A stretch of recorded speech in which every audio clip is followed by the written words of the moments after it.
light this candle for our love. We light this candle that your light will always shine. We cherish the special place in our hearts that will always be reserved just for you. We thank you. You were loved. You will long be remembered. Brenda.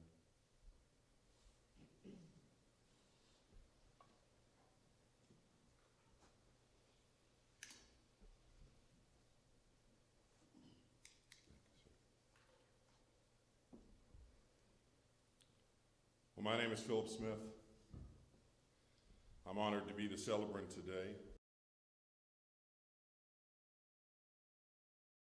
Love and the memories that you each hold of Brenda O'Neill. On behalf of Brenda's loving family, loving husband and her beloved partner, Brenda, her treasured children, Joshua, Matthew, Fiona, and Claire, her loving siblings, Brent, Bonnie, Blake, and their partners, her loving nephews, Cole, Eli, Case, Ashton, and Mason, as well as the many lives that would make up the extended branch she would call friends, neighbors, co-workers along the journey of these days. And we pause today to remember the lives of those who Brenda loved and have gone on before. Her beloved parents, Melvin and Marguerite, lives that have gone on before and are now reunited with Brenda once more for eternity and beyond our sight. And we thank you for joining us here today. There's truly an importance and a value found in our decision to join our hearts today. To set apart this time, bring greater celebration. Be clear today. Some would see the gathering of souls to say goodbye as perhaps an extravagance. Yet today we gather for a life that is truly worth celebrating. This life that's been shared in, the moments and the memories created within and throughout those interactions will become a part of the fabric of our own lives and days as we move forward beyond today. And we hold her in our thoughts and memories as the days pass. Some may be here simply supporting others that were directly a part of this circle of love and influence that was Brenda. And yet we all come together to celebrate this life well lived. As we learn the ways in which she's touched and enhanced her world, our role now becomes the keepers of the legacy that was lived by and created by her. And as we move about our lives beyond today, our goal is to hold dear that example that her life has given us to follow, and perhaps do something in her honor to carry on that legacy. Several of the lives that have been part of living in that example of Brenda's love and energy and care are going to come and share their thoughts of her with us today. We'll hear first from her sister by choice, Jen, and then following Jen, her brother by birth, Brent. Jen, would you come?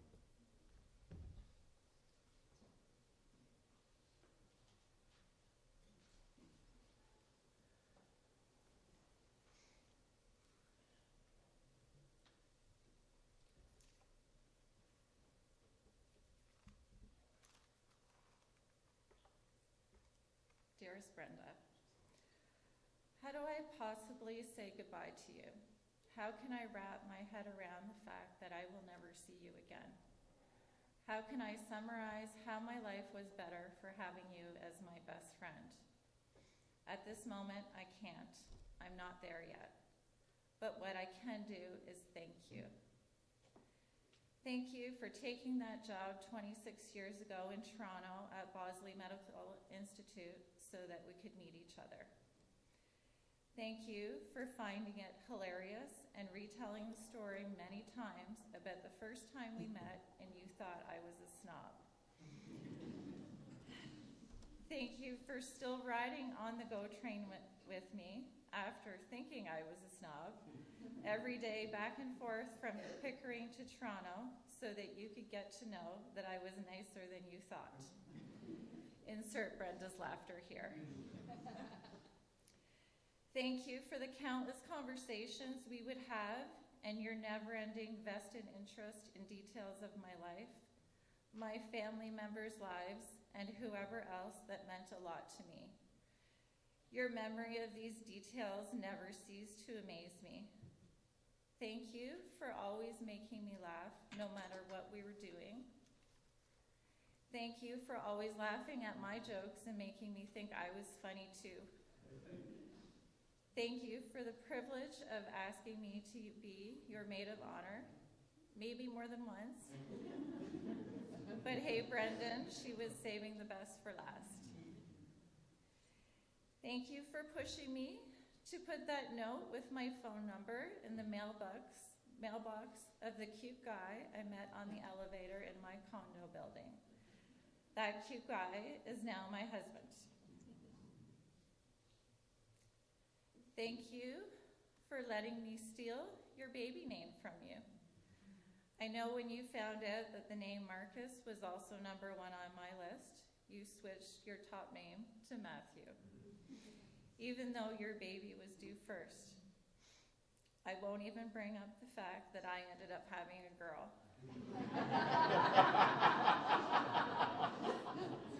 Thank God my second was a boy. Thank you for always being there no matter what. I will never forget the time I had a newborn at home and I had to be hospitalized for a few days and was breastfeeding. You drove back and forth as the milk delivery person so many times so that my baby could get her mommy's milk. Thank you for loving my children as your own. I will be forever grateful that you were such a big part of their lives. You were their biggest fan and cheerleader, and they both know that you would move heaven and earth to help them whenever they needed it. Our motto now is WWBD. What would Brenda do? Thank you for making me feel so loved and cherished all these years. Thank you, Brenda, for being the kindest soul I have come across. I will always remember the words my daughter and Brenda's goddaughter said when she realized the cancer wasn't going away. Olivia said, "For however much longer Brenda has, we have to cherish each and every single moment as much as we can. And when the day comes that we can't anymore, we can start living for her because I know that's what she will want for us. Until we meet again, my dear friend, I will love you forever."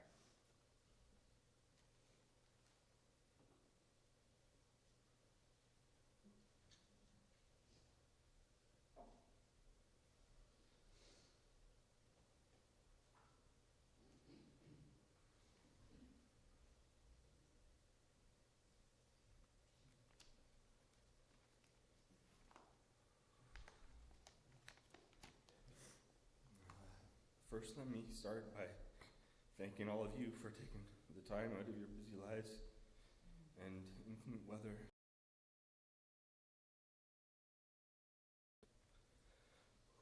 All of you here hold a special place in Brenda's heart and played a part in enriching her life with joy and love. For those who don't know me, my name is Brent, and I am one of Brenda's siblings. As you probably already know, Brenda loved being surrounded by family and friends. She would be overjoyed by the outpouring of love and support that everyone here has shown her and us during this difficult time. At this time, I would like to express a sincere thank you for all the countless phone calls, emails, texts, flowers, meals, visits, thoughts, and prayers. All of these kind gestures brought much needed comfort and solace. But it was the countless personal stories of Brenda's acts of kindness and selflessness that you shared that really put much needed smiles in our hearts. Sorry. And warmed us like a hug from Brenda. every one of you have helped us through this dark situation. But I want to be sure to acknowledge Deb, Jill, Garrett, and Jen for going above and beyond to ensure Brenda's last days were filled with as much love and compassion as possible.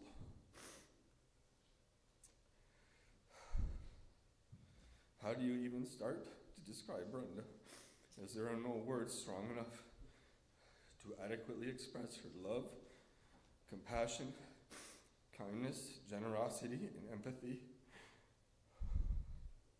She embodied all the greatest qualities of humanity in a beautiful person whose laughter, smile, and twinkle in her eye would light up the lives of all that were lucky enough to have shared even a few moments with her. All of you here, I am confident, have enjoyed the experience of hearing Brenda's infectious laugh, which on a personal note is one of the many things I will miss so dearly.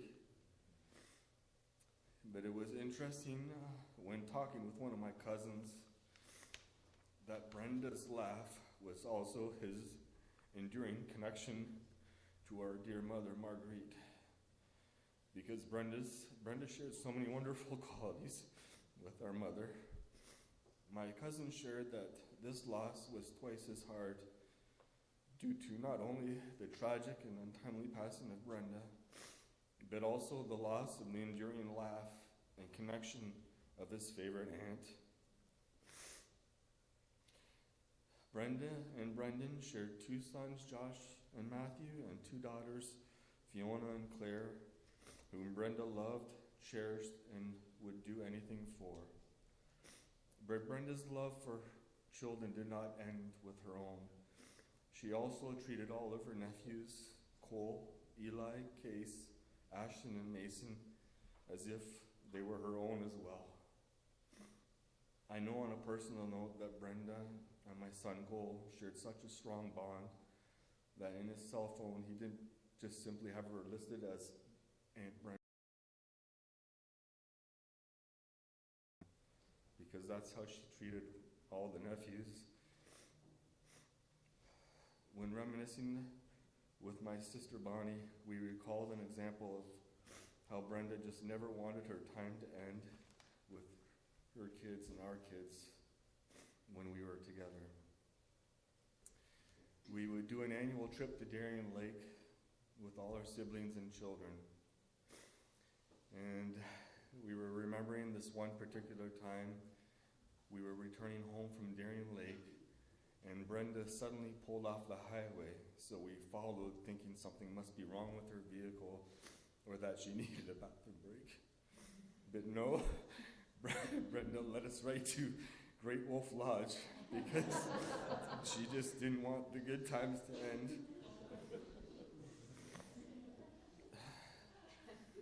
Again, for her love for children did not just end with family. Those of you here, as Jen had just recently accounted, probably could attest that she made sure that anyone who had children, that they felt her love, and she would go out of her way to make them feel special. Her love and compassion for children was not only exemplified in her personal life, but also in her professional life, as many of her career paths involved working with children.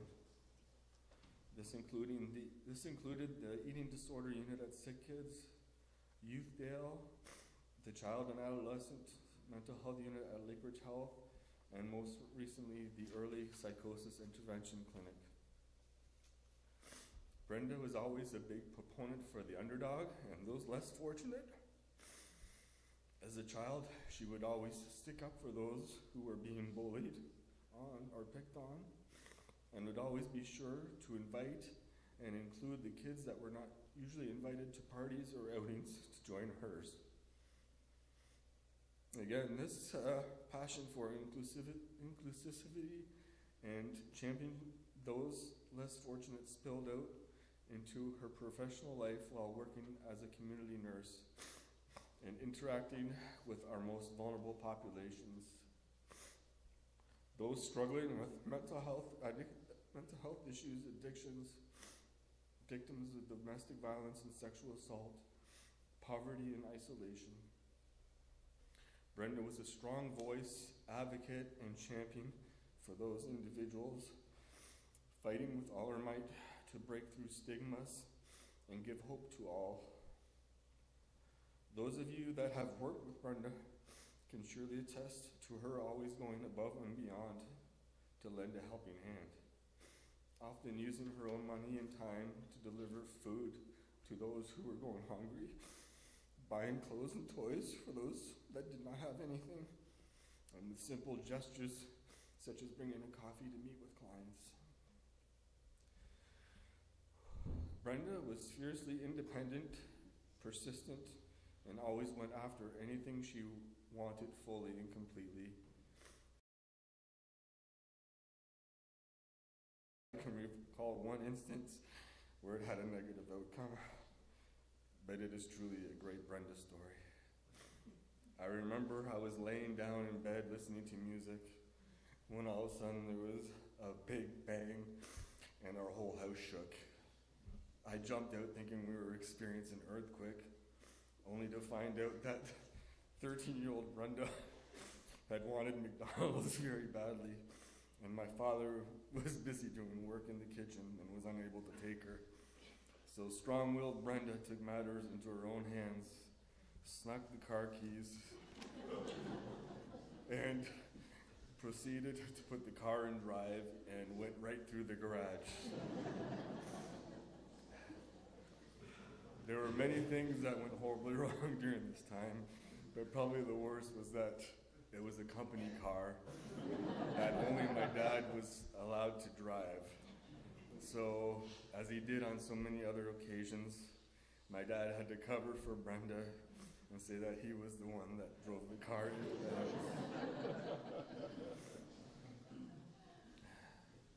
So just as Brenda has left a permanent imprint in all of our lives, she has also left a permanent imprint on the garage at 460 Bader Avenue. As if you drive by it today, you can see the slight difference in brick coloring where she hit. When reminiscing about this story, Bonnie and I and Blake remembered also that a much younger Brenda also left her imprint on our first house in Oshawa, where she carved her name into the front door. We covet these stories, but for the vast majority of time, Brenda's fierce independence, perseverance, and drive led to more positive outcomes. As a child and youth, she had a highly decorated soccer career, winning many team and individual awards, as well as also a high-level figure skater, often finding herself on the podium at major events. It has also led to many positive career outcomes, not only in things that she did for her patients and clients, but also within herself for the many awards and accolades that she received, including the prestigious President's Award from Lakeridge Health. Brenda was also the consummate entertainer. As a child, she would spend countless hours in front of her mirrored closet with a hairbrush as a microphone, and would sing, do mock interviews, and relay stories. She excelled at baton, dance, and gymnastics, but her favorite way to entertain people was to make them laugh. She would do anything for a laugh, even if it was at her expense.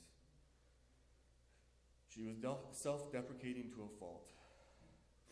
Every Christmas, I would buy the latest board game to play as a family, and some of her favorite memories of Brenda are from playing the game Balderdash. For those of you who aren't familiar with the game, how it worked was one person would pull a card with a word on it. These words would be things that you have likely never heard or used before. And the goal of the game was to write a definition of the word that would make other people think that that was the true definition. Well, let's just say that you could always tell which was Brenda's answer. And in true Brenda fashion, she forgoed the chance of winning the game in exchange for the opportunity to make everybody laugh and have fun. Brenda's responses would be a paragraph long, and for those of you that work in mental health, you'll appreciate that they were very tangential, with loose associations, and a lot of word salad. For those of you not in the profession, in layman's terms, they were basically the ramblings of an insane person. Brenda was and fan for myself and my siblings. She would attend all our sporting events, would always wear my hockey jacket, and was forever bragging about us, making us out to be like mythical beings. She was truly the best public relations representative you could ever ask for. For those of you from C4, I can't imagine your disappointment and letdown when you actually met me in person.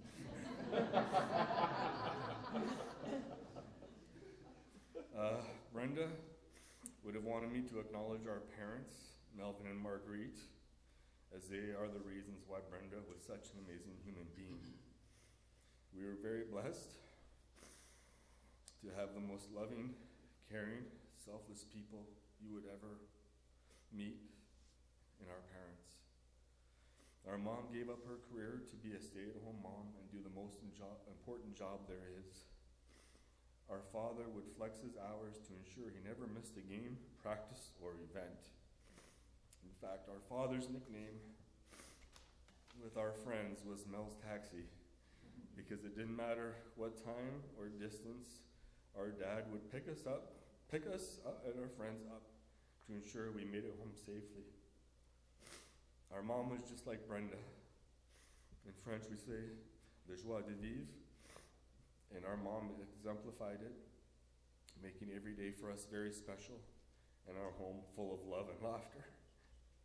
So it is very fitting that Brenda will be laid to rest with them in the same plot, so she can rejoin them and continue to fill their lives with happiness, joy, and love for eternity, just as she has for all of us here today. God bless you, Brenda.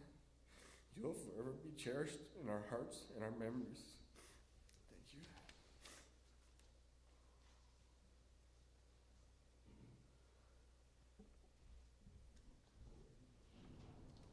Thank you both so much. It's not an easy task. We appreciate you sharing that love and those thoughts today.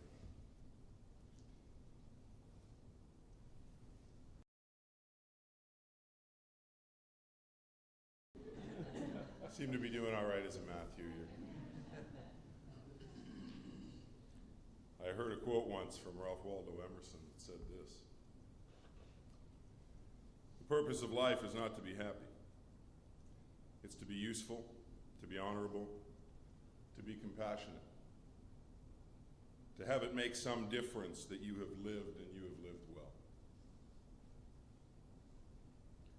And while I doubt that Brenda had ever heard that particular quote, she would set out from her first day to bring its words to life in her life. She'd be welcomed to the loving arms of her mother Marguerite and her father Melvin on that 21st day of July in 1971. She'd be a wonderful addition to the Casa family clan. And Home for the Family would see them enjoy life in Montreal in those first few years of her journey. New role she would call in this thing called family. Her big brother Brent would oversee her journey from his perch a couple feet up above her on the family tree. And in time, she would also have the joy of bringing Bonnie up to speed on those family standards as well. Of course, everyone would be there to make sure Blake knew the rules. He would join the clan about 8 years from where Brenda would get her spot, around the edges of that family table. Yet for Bonnie and Blake, they would join the journey in the Ontario era of things when the Casas would leave Montreal in the early 70s. For more opportunity in Ontario, and they would make roots in Don Mills. Be their first stop along that journey. But only for a short while, as it would turn out that they had actually passed better opportunity on their way west, and in about a year they would make a U-turn and end up back here in Oshawa, and that would be home for the family. as I asked her siblings to tell me what Brenda was like. Brent noted me first and foremost that she was fabulous at trying to get him into trouble. She'd be a world-class prankster. Apparently, she would often just stalk his movements to know exactly when to strike at the proper time. And when not noting Brent's every movement or doing her part to help her younger sister find her footing, she would start out her journey in education at Father Vanini and then St. Joseph's before her years at Paul Dwyer. Yet, as those years would also be filled with the joy of sports that she loved, whether it was time spent watching Brent achieve his goals or her own years as a competitive athlete, from what I'm told, she was a damn good one as well, winning many regional competitions into her teen years before hanging up her athletic pursuits. She would fill those newly found hours in her life with hours spent working. Whether it was at Sunnybrook, and I mean the grocery store, we're too early into the story for anything else, or Arby's, the Dirty Hat, or at Bellamy's. And I'm told that her personality combined with the excellence of her service made for a very well-compensated young Brenda. I think she may have actually done a nursing take-home just a little while ago, serving one. She would also find the time to focus on the younger lives that she would call her siblings as well. Blake noted for me that she was like a second mom. She was super supportive. She took me anywhere I needed to go. She was extremely proud of my AAA hockey success over my years. And apparently so were some of her friends, who would often join Brenda at the rink to watch the younger Kaza do his thing on the ice.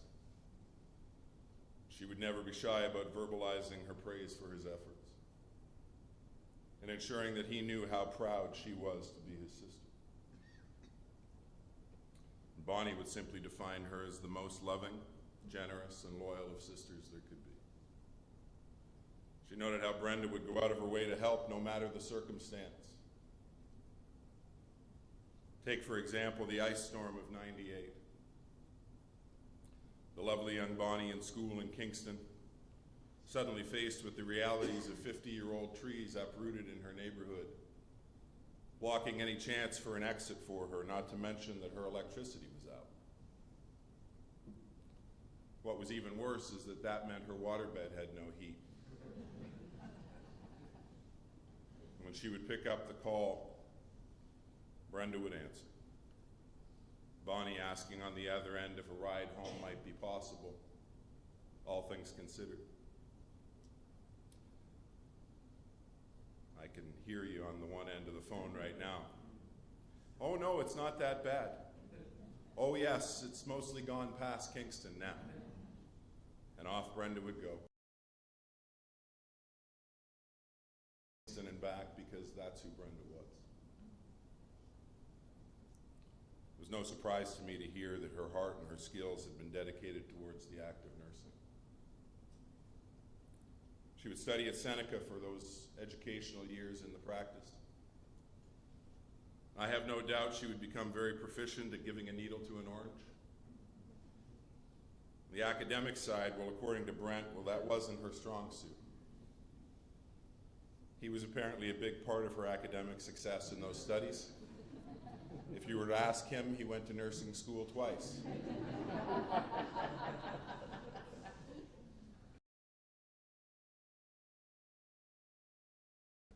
Brenda would take the nursing world and find her steps leading to the elements that would bring her joy there. She'd be an active part of the healing process for those she served.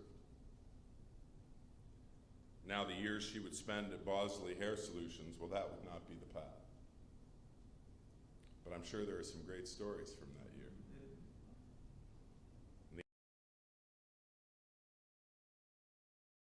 That would be crossed off the list of potentials pretty quickly as well. But the move to Youthdale, treatment center for young lives, it would all begin to come together for Brenda right there. for her choice to join those in the mental health field, would see her find a calling that her drive and her willingness to match the skills with her heart that drove her to serve in them would be perfectly placed. Whether it was the years spent at Youthdale or the eating disorders unit at Sick Kids, child and adolescent at Lakeridge, domestic violence and sexual assault at Ajax,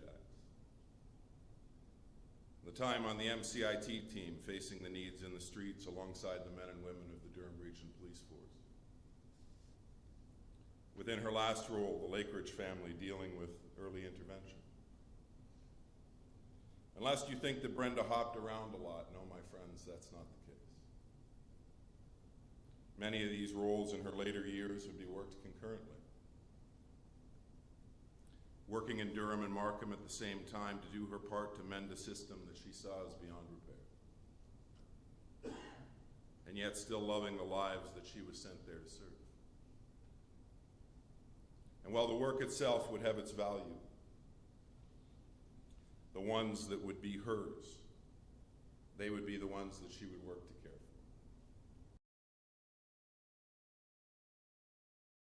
for. Those years shared the love of her boys, Josh and Matt. And as a mom, she might as well have worn a cape. She would always be there when needed, whenever she was needed, no matter the call. And while juggling the life of a busy nurse and raising her boys, she would have her hands full, yet never too full for her liking. And whether they were headed to the arena for another chilly couple hours of hockey and Brenda cheering them on with all her might, or supporting Matt in his entrepreneurial expertise and enterprises in early life, by shopping at his store when he was just a boy. Apparently Matt had a beautiful little cash register that he would ring up his sales with. Oh, sorry, Josh had. My apologies, my friend. This more than anything. I'm not wrong about that, am I? No. As Brenda would hand over her real money, in return, she would end up with a handful of some well-used toy that had likely been put in places that nurses don't want to go. And there was never any change given. Josh would usually also get the toy back in time. I don't blame her for that. But it would be the best retail experience she could ever recall, no doubt. For Josh, that support would always be there well into those teen years, it would seem.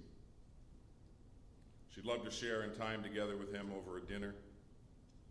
And yet, for some strange reason, there would often be a moment in those dinners shared when out of the blue some young woman would show up at the table, as though through kismet.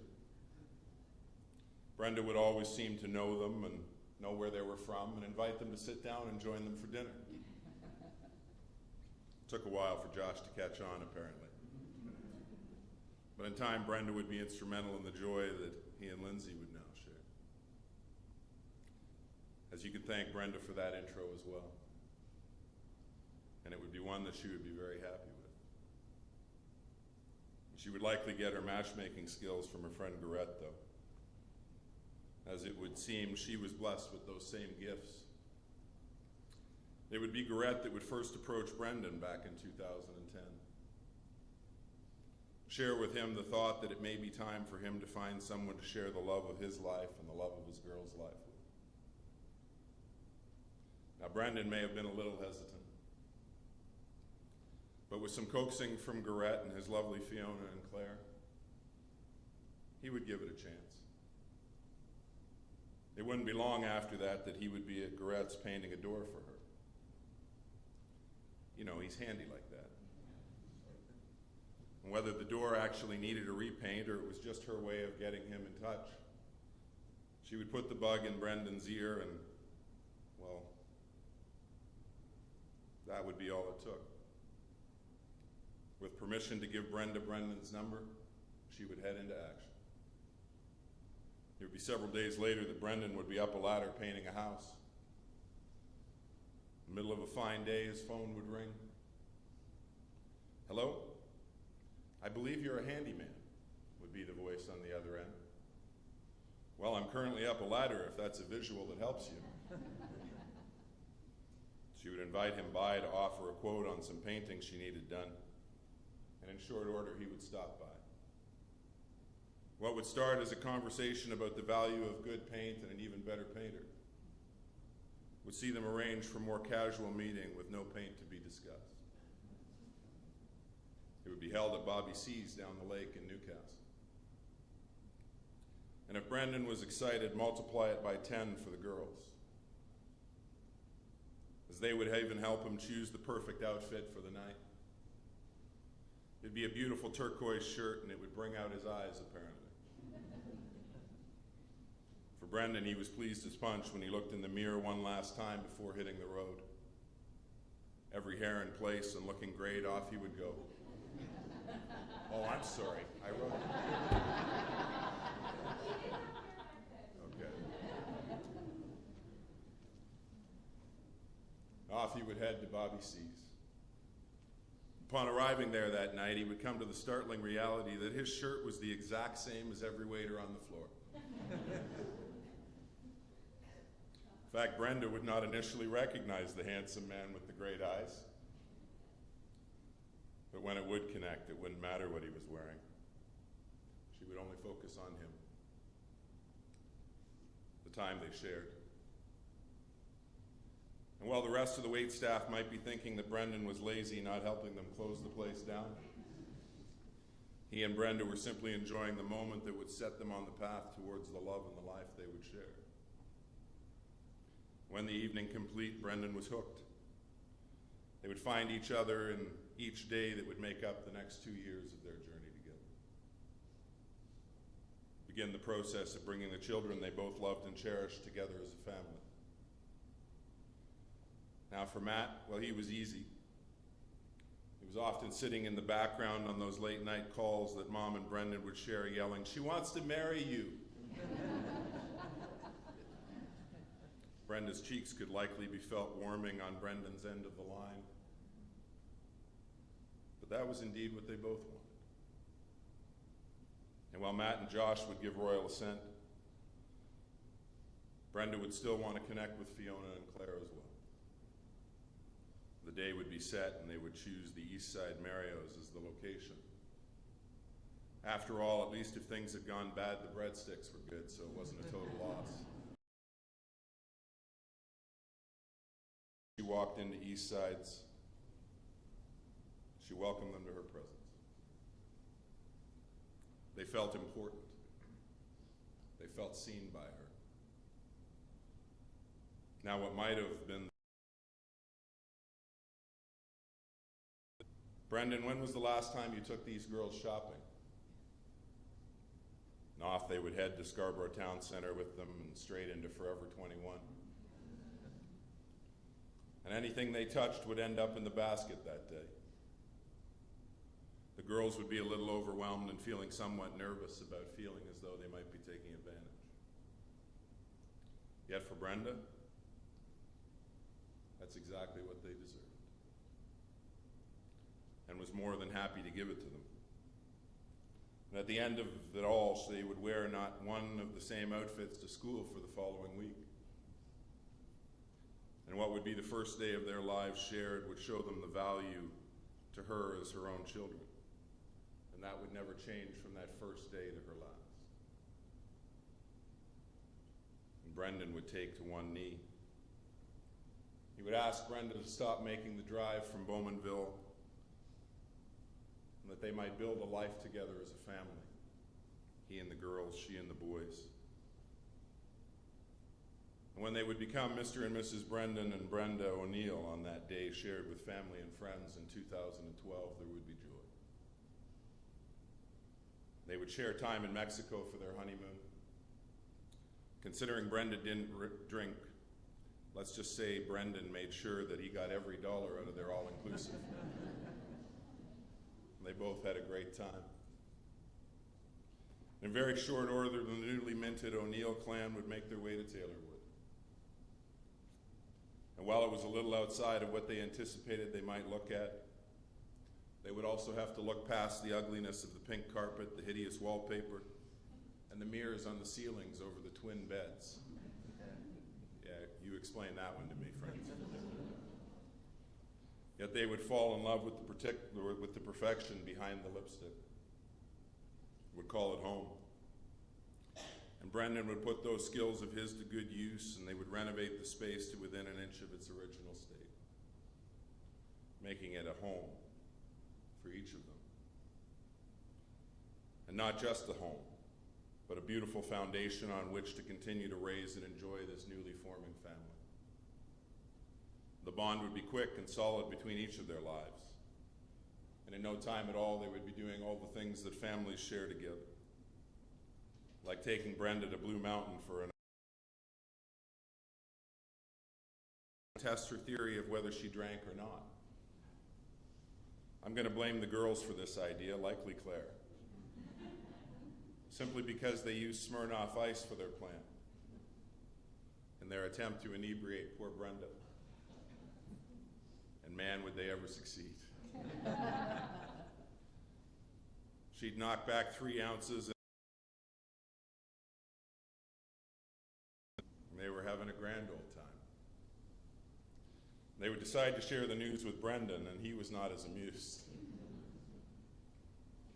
But you can't really blame them. That contagious laugh would come out to play, and who wouldn't want to make that a part of a night out? And they would love the times that they shared as a family in great spots, trips to spots like Cuba and Jamaica, Aruba and the Bahamas. And well, I want to say that they all enjoyed the trip to the Bahamas, but apparently Josh and Fiona would miss the memo on that one. In honesty, there was no memo. It was planned so fast that there wasn't one sent out. As the family had been to a ball game together, and Brenda would note that Claire was having a tougher day than normal. She would give her all the love she could handle during that game.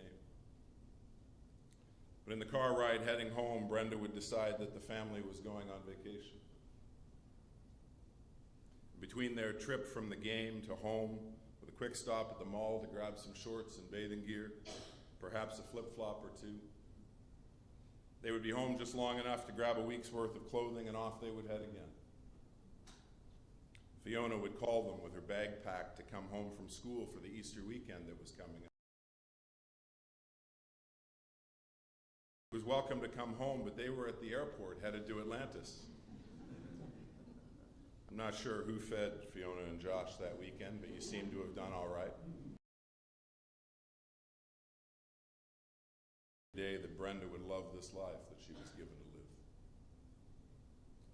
She would love the lives of those who would be called her siblings. The years of love and care shared, the value of those lives as they would each hold on to the joy of family and the love that it created within each of them. She would love the lives of those she welcomed to her own. And in their mind, for Brenda, there was never a stranger, only friends. Whether you were a sister by choice or a comrade from the trenches, a goddaughter or a nephew who loved her like a second mom. She would love the time she gave to your journey, her effort to make it bright and spectacular and to leave you with the understanding that she was always on your side. Many of those moments would see you answering a phone call on your birthday, her voice on the other end filled with joy. She would welcome the backup singers that happened to be in the room at that particular moment, and they would pelt you with that loving version of happy birthday from her heart to yours. Or her joy in creating a movie with you as the star. Once in time from her heart to your own. Her love, that creative voice behind each and every one shared and moment treasured. She would even do one for Matt for his grade 8 graduation. That wonderful set of images, his wonderful smile, her baby boy reaching goals and achieving strides towards the life that she envisions for him. And in the background of that beautiful imagery, the lovely set of lyrics by Coldplay to underpin it all. You tried your best, but you didn't succeed. Now, apparently, she may not have either been thinking he would get the diploma that night, Or more likely, she hadn't listened to the whole message of the song in context. Yet for Matt, that made it all the better. She would love the companionship of the fur babies that would come along with her newly blended clan. The joy of Benson and Keto already in the mix. She would also welcome the addition of Blue to their lives about a year or so back now. And while he's an adorable little ball of fur, Brendan may have liked a consult on another set of paws around the family table, but perhaps she knew best anyway. She would love the times that she could find to sit down for just a bit, to welcome the world of cold cases and the excitement of shows like CSI and Bones, anything that might give her some insight into the forensic side and how that life worked. It would be some of those thoughts that would fill her heart and mind as she would take to the role with the mobile team. She would be pumped up for the role, I'm told. She and Brendan would head out and get everything she could that a civilian was allowed to purchase for her role. Anything she thought might be helpful. Would come home geared up from her cooler to her boots to her bulletproof vest. If you'd like an example, you can look at Kimberly at the back today, who's geared up just the same. And while she would love the teams that she would work with alongside in those face-to-face realities, the reality of the work may just have been too difficult for a heart as big as Brenda's. Let me give you an example.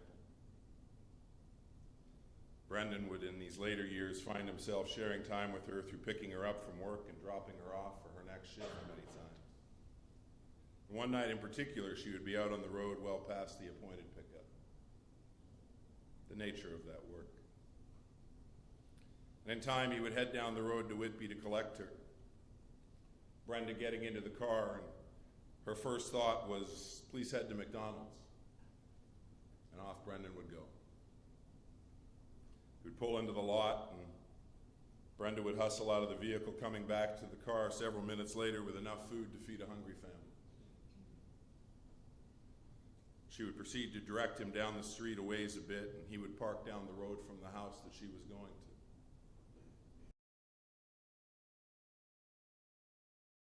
Down the street because she had seen a need there earlier. She was not going to do nothing. She was going to do the Brenda thing and help. With one of her many good deeds for the day done, she would head back to the car and they would make their way home. As they did, the phone would ring and the speaker in the car would come to life with the voice of the family. They would thank her for the food and note that she had forgotten the ketchup. Brendan would take control at this point. Would simply hang up the call and they would head home. Thank you very much. She would love the family that she and Brendan would build together over these past years shared.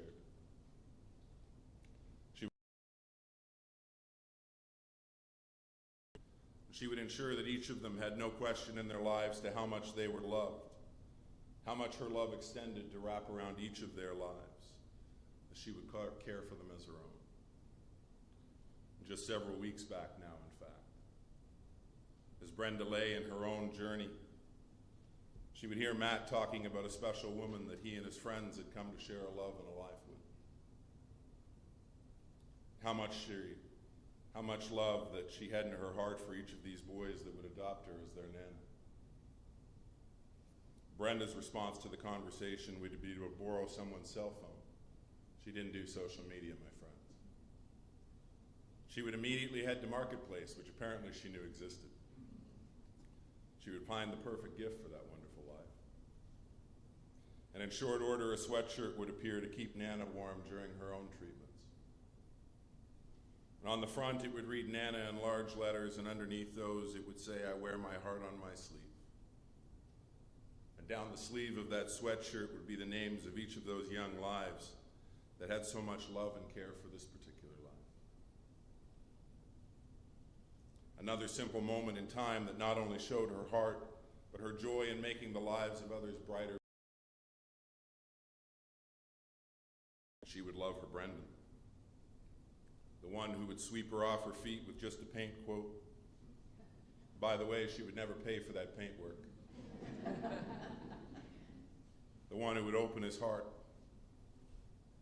welcome the love of not simply Brenda, but her boys and the extent of the lives that they would share together as well. And the pairing would be ideal. She liked to work and he liked to cook. As she would don the garb of the warrior, covered head to toe in her PPE, she would work harder than most to accomplish some small level of repair to the system that supports the lives. Brendan would be there, the amazing man beside the amazing woman. And when Brenda would find herself needing help several months back now, she would take time out of her shift at Markham Stouffville and head down to the emergency room. The quest to find the cause of her pain and discomfort would begin in earnest. And in August, they would find its cause, hidden deep within her body. Yet even with the diagnosis in hand, Brenda would continue to hold on to the caring and giving side of her journey for as long as she was able, all the while committing to the fight ahead. She would even be planning their next family trip to Bali, going so far as to ask her doctor if that would be okay, who, not wanting to dash her hopes, would simply say, "Let me check with the oncologist," and that would be the reply. Brendan would breathe a little sigh of relief, I'm sure, for as much as Brenda would have stood against the active force that invaded her personal space, the weapons would not be available. Rather than focus on those elements, those who loved her would focus on the love that they were sharing, the hope of another amazing moment ahead, the goal of making each moment that was left a moment that Brenda would hold in her heart and they would hold in theirs.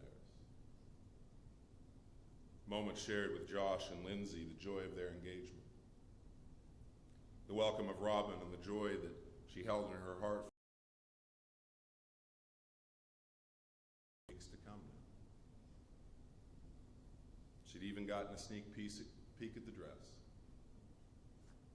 It would bring her joy and her wish to be there with them. The love and care for Brendan, her children, the family, the friends, that would all come to bring their love, support, and care over these past few months, weeks, and even days. That would see Brenda take those final steps that would lead her to this past Saturday, the 20th of January in 2023. Just some 51 trips around the sun from where it would all begin.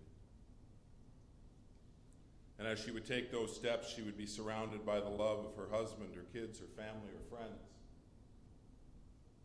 whether in person or sharing their love over the miles,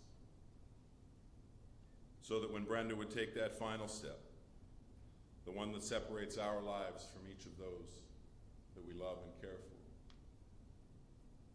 she would do so and she would know peace. And that peace fueled by the simple knowledge in her heart that as much as she had loved each life that she encountered in this journey,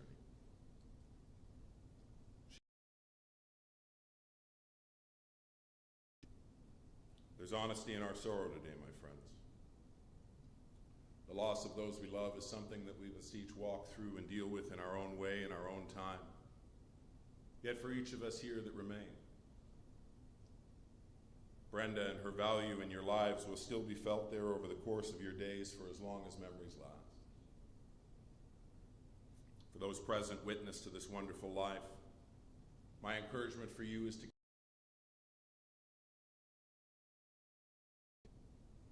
when your thoughts drift to her in time to come, perhaps you'll find time to reach out to Brenda, to the children, to the extensions of this family. Let them know that your thoughts continue to be with theirs in this significant loss. To be a comfort and a care alongside them. Perhaps all you'll offer is your wisdom, your smile, your warmth of your embrace. But that's enough. Let us pray. Our Father, who art in heaven, hallowed be thy name. Thy kingdom come, thy will be done on earth as it is in heaven. Give us this day our daily bread, and forgive us our trespasses, as we forgive those who trespass against us. Let us not be led into temptation, but deliver us from evil. For thine is the kingdom, the power, and the glory, forever and ever. Amen. We'll make our way from the chapel today in just a few moments. The family will welcome you to join them in the reception area for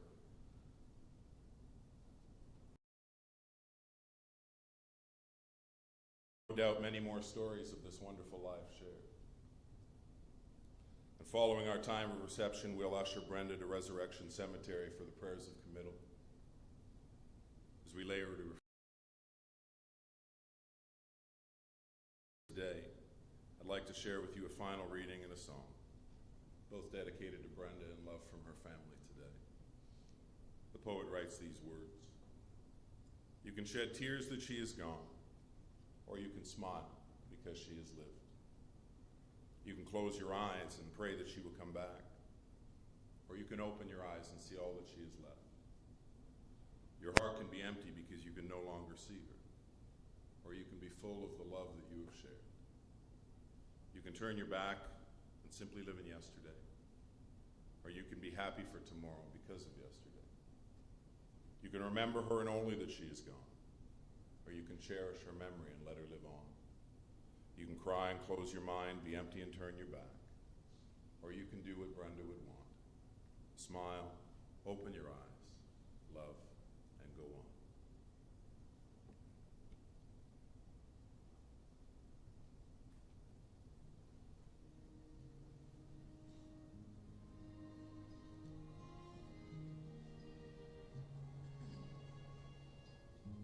Midnights in winter, the glowing fire lights up your face in orange and gold. I see your sweet smile shine through the darkness. Its light is etched in my memory, so I know you by heart.